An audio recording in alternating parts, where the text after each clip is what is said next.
మీ పేరు? అనుపమ ప్రియ. రేపు republic day పురస్కరించుకుని అందరికీ కూడా పబ్లిక్ ఒపీనియన్ అడుగుతున్నాము. మన భారతదేశం డెవలప్మెంట్ అవ్వాలంటే ఏం చేయాలి ప్రతి పౌరుడు? పోలీసు సక్రమంగా ఉండాలి. అంటే కొంతమంది దగ్గర లంచాలు తీసుకోవడం, బండ్లు ఆఫ్ చేసి డబ్బులు తీసుకోవడం అన్న టైప్ ఉండకూడదు. పోలీసులు చెప్పినవన్నీ ఫాలో అవ్వాలి. పైగా స్వచ్ఛ భారత్ ఎక్కువ మెయింటైన్ చేయాలి. శుభ్రత ఎక్కువ చేయాలి. శుభ్రత బాగా ఎక్కువ మెయింటైన్ చేయాలి.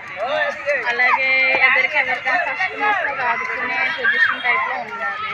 అలాగే కుల మత వివక్షణ ఏమీ లేకుండా అందరూ కలిసిమెలిసి ఉండాలి. చాలా మంచి అమూల్యమైన మెసేజ్ చెప్పారు. లేట్గా చెప్పినా గట్టిగా చెప్పారు, ఘాటుగా చెప్పారు. ఓకేనా మరి? Thank you very much. Thank you.